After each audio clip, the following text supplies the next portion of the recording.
T પોસ્ટમાં ક્યારેય એવું થયું ખરું કે એવી કોઈ સિચ્યુએશન આવી હોય કે ભાઈ હવે આ ધંધો અટકી જશે? કોવિડમાં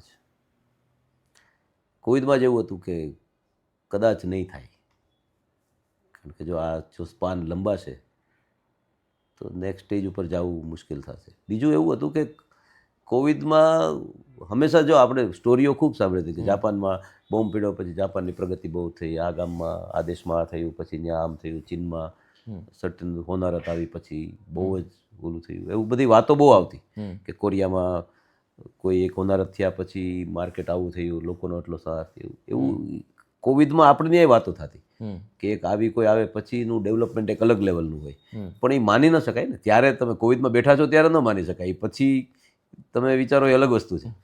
એટલે એવું હતું કે આવી વાતો થાય છે પણ આવું કાંઈ દરેક વખતે થોડું શક્ય બને એમ.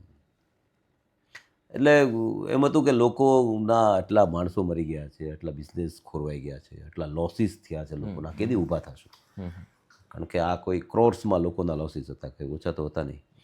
તો મે બી એવું થાય કે આપણે કદાચ આ કોલેપ્સ થઈ જાય આપણો બિઝનેસ, તો થઈ પણ શકે. કારણ કે સૌથી વધુ ઇફેક્ટેડ જે ઇન્ડસ્ટ્રીઝ હતી ને, it was a hospitality industries. Yes, કેમ કે બધું બંધ જ હતું. હા, બંધ. અને બધાની રેવન્યુ એબ્સોલ્યુટ ઝીરો અને ખર્ચા બધા જ ચાલુ. એક્સપેન્સ 100% ચાલુ અને ખર્ચા બધા જ. એમ્પ્લોઈઝ છે તમારા, it's purely employ dependent industries છે. તે આખી ચાલુ હોય, તમારે એમ્પ્લોયને સાચવવાના છે, બિઝનેસ ચાલુ નથી અને ભાડા દેવાના છે, આ બધું ચાલુ છે. એમાં તમારે સર્વાઈવ થવાનું. આમાં કોઈ વર્ક ફ્રોમ હોમ જેવો કન્સેપ્ટ તો હા, એમાં કંઈ છે નહીં, કારણ કે તમારું રિટેલ છે. ટી પોસ્ટમાં સબડકો છે, પછી શેર શાયરીના કાર્યક્રમો છે, હમણાં જ રિસેન્ટલી કવિ સંમેલન પણ હતું. તો આ વિચાર એ ક્યારથી શરૂ કરેલો?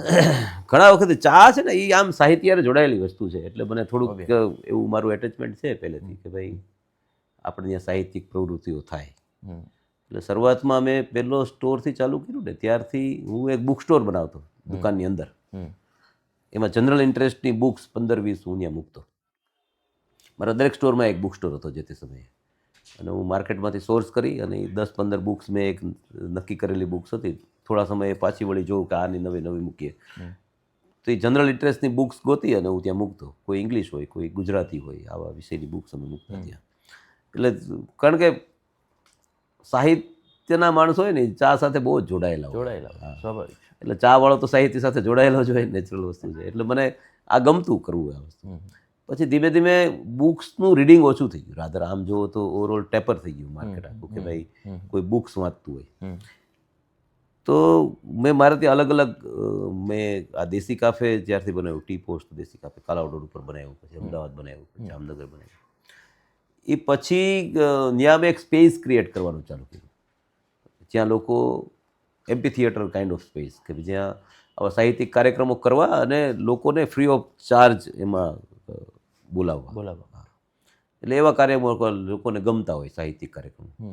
મેં ક્યારેય કોઈ એવી ચીફ સ્ટેન્ડઅપ કોમેડીને ઇન્વાઇટ કર્યો કે એવું ક્યારેય નથી થયું. મારે ત્યાં ઓલવેઝ ટોક શો થયા છે, મારે ત્યાં ઓલવેઝ કવિ સંમેલનો થયા છે, નાટકો થયા છે, જે સાહિત્યને ક્યાંક ને ભજન સંધ્યાઓ મેં કરી છે ત્યાં. અને આવા બધા કાર્યક્રમો જનરલી મેં પુશ કર્યા છે તે સમયે. પણ પીપલ કમ ધેર. આમ જો તો મારો ધંધો ચા વેચવી એના કરતાં હેપીનેસ સેલિંગનો વધુ છે. એટલે હું એવું કહું કે લોકો મારી જગ્યા ઉપર આવીને ખુશ થાય તો એ મારા માટે એક બિઝનેસ જ છે. એટલે લોકો જોડાયેલા રહે મારી સાથે.